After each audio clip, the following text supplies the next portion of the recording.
Double standards is crazy. Shakur Stevenson, he gets the same constructive criticism from his big bros, Andre Ward, but namely Terrence Bud Crawford.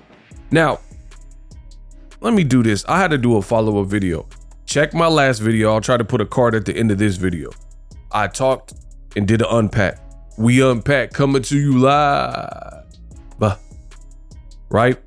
Shakur Stevenson.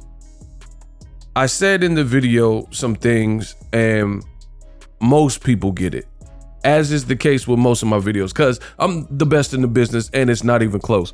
So I speak in a way where you gotta feel me. But there's some people, the knuckleheads, the usual suspects, the naysayers, the haters, they want to pretend and play games with me like they don't understand plain English, like they can't understand the stuff that I depict and illustrate oh so well. So let's get it, man. Stop playing with me.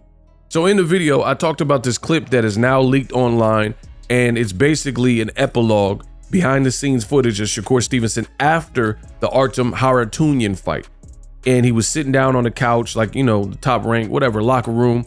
Andre Ward was there. Terrence Crawford was there. Terrence was sitting on the couch next to Shakur, and he was offering some constructive criticism, saying, these are things that you wasn't doing, or maybe commenting on some things that were working.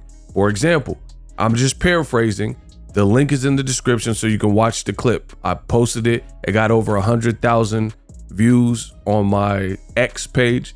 But Terrence Crawford was saying, basically the body shots were working, but where you failed, where you came up short, is you wasn't jabbing your way in, which if you go listen to my video, this is exactly what I said.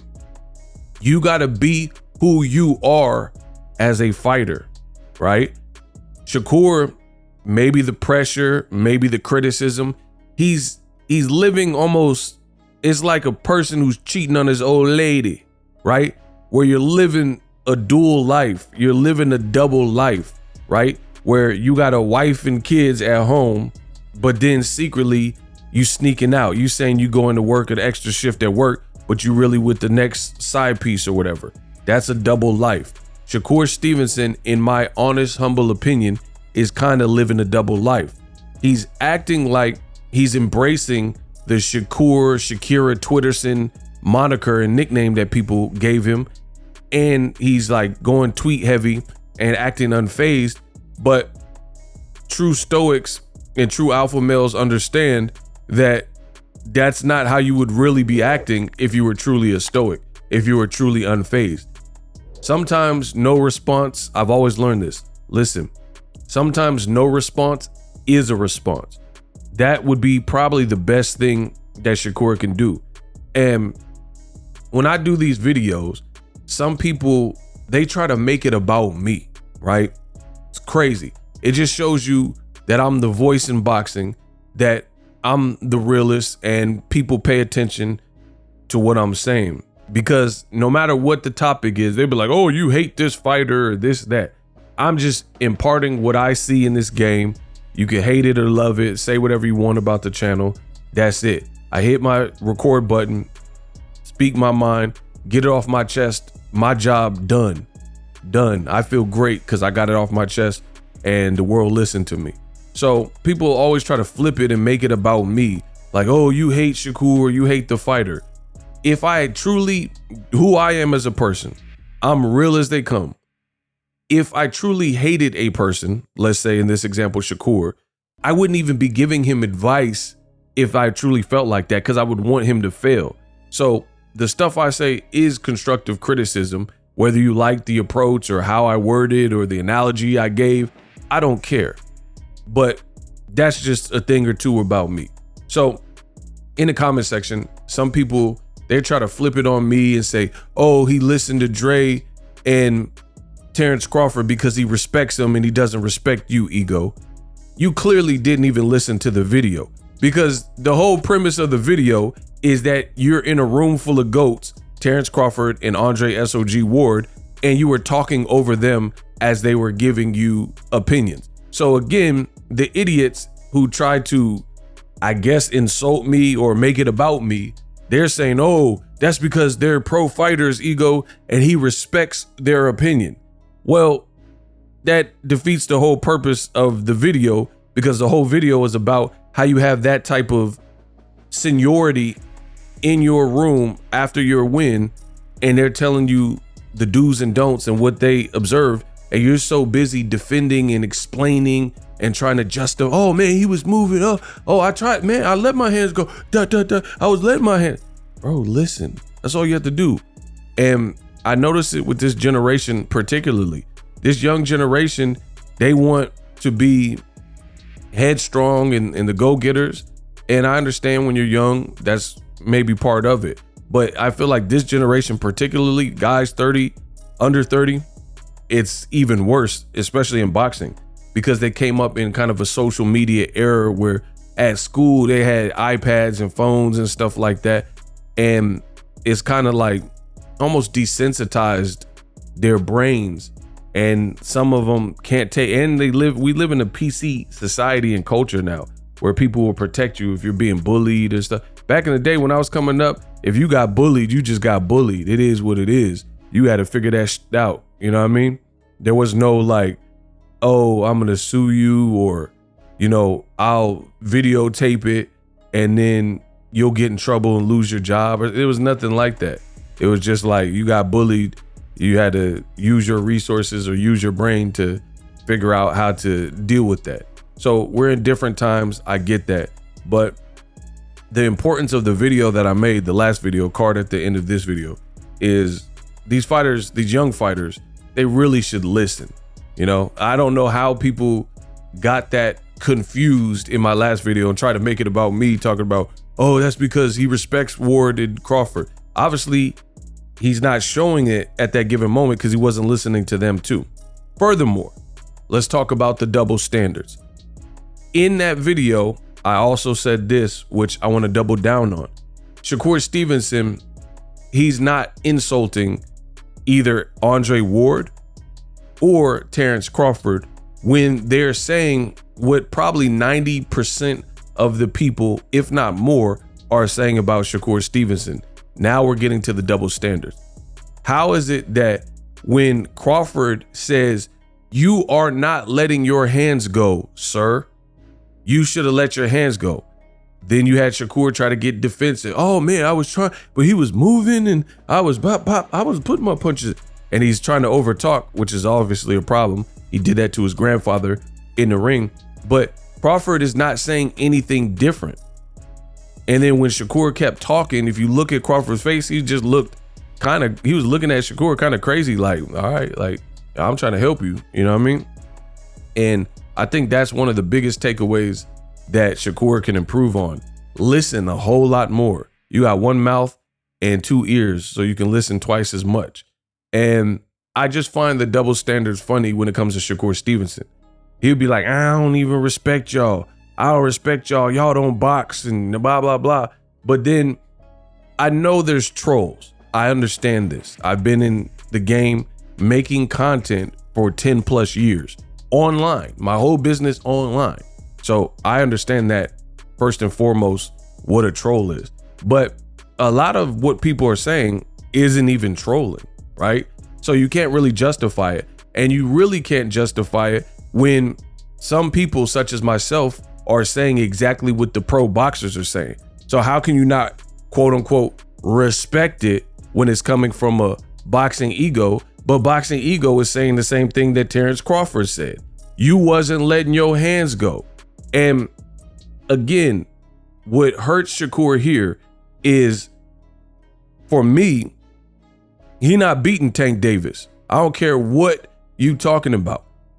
Because like there's a couple, I don't even want to get too far into that statement, but let me just give you some nuggets real quick. For one, when you fight a big puncher who's not even as big a puncher as Gervonta Davis, you tend to fight negative, and then that's when your defense and you become evasive and you try to control the ring. So Tank being fast and explosive and having more power than anybody you fought would present certain problems, in my opinion. Second, when you fought a mid puncher, like somebody who's like an okay puncher at best in Artem Harutyunyan. Just because he was giving you different looks, you were complaining about it. You were complaining that he was not a sitting duck and he kept moving and he was fidgety and he was giving you different looks, especially early on in the fight. Tank is not going to just sit there and let you punch on him. That's just common sense. It's elite level boxing. So that's another thing. Furthermore, when it comes to Shakur Stevenson, is you would be in there with a fighting style that everybody seems to really be loving right now in Tank Davis. They're not going to give you the fight on the scorecard, in my opinion, against an A side, A+++ side person like Gervonta Davis when you're fighting scary or evasive or negative. So I don't really see how, because for what it's worth, Shakur is not stopping Tank. That's my honest assessment. I don't see how he can stop Gervonta Davis, period. So if you're not stopping Artem Harutyunyan and you're not stopping Edwin De Los Santos and you're getting mercy stoppages with the Japanese bull, Yoshidos or whatever, Dorito, whatever dude's name was, then you're not stopping Tank. So that means you have one method to beat him, which is to try to outbox him. And again, going in against the A side, Tank pushing the fight, which I do believe he would do against the Shakur, especially Shakur being taller and stuff like that, he's going to get more credit if he doesn't knock you out. You know what I'm saying? So when people are saying these criticisms, they're really for Shakur, who needs to improve in these departments. And again, I just find it funny when Terrence Crawford is virtually saying what the world is saying. Shakur is acting like everybody is against him, but then Terrence Crawford is big bro for saying what everybody's saying. And when you fought Artem Harutyunyan, you tried to let your hands go more, probably based on the criticism you received in the Edwin fight, but you look worse when you started doing that, when you started walking him down, because that's not your natural innate style. Your style is not a I'm gonna come get you and get you up out of there type of person. That's not your style completely. So you're not David Benavidez. You walking forward, you actually probably made more mistakes. And like Crawford was saying, you was trying to walk through the front door and just get aggressive on him. If he fights, oh my gosh, if he fights Gervonta like that, it is lights out, bro. Tank sets up traps. He's an awesome counterpuncher, and it's just, it'll be problems if he fights uber aggressive. So he's gonna have to revert back. And this is what I told you. This is the danger for Shakur Stevenson not being who you are. Because if you try to be someone that you're not, it's like Tim Bradley versus Ruslan Provodnikov. Provodnikov was the puncher, you're not. You tried to fight the puncher like you were the puncher, and it takes a special type of fighter and mentality to be able to pull that off, where you can not be the puncher and then walk down the puncher and make them supremely non-confident of their ability. You have to be doing, it has to be kind of your style. It has to be one of your wrinkles, one of the things you can do. So for me, Shakur Stevenson's doing all this barking on social media like, oh, y'all some haters and I ain't boring and they pay people to leave and won't. But the downside is what I've always said is most likely when you fight elite level people with these same intent, whether it's William Zepeda or Tank or whoever, when they got some attributes, especially power and ways to get that power off, then Shakur is going to revert back to his true form, which to me is when he's in there with that type of style. Not just, it can't be like a one-dimensional puncher that's super slow. You got to be like athletic, good reach, you know, some different things in there too to mix it up, to confuse him. You can't just be supremely one-dimensional. But again, when Shakur gets in there with people like I'm depicting, I think he's going to revert back to what we've seen in the Nakathila, the Edwin, and the Artem Harutyunyan fight, where he becomes a bit more safety first, a bit more evasive, and let me just control this space and ring IQ, which is what people are saying is boring.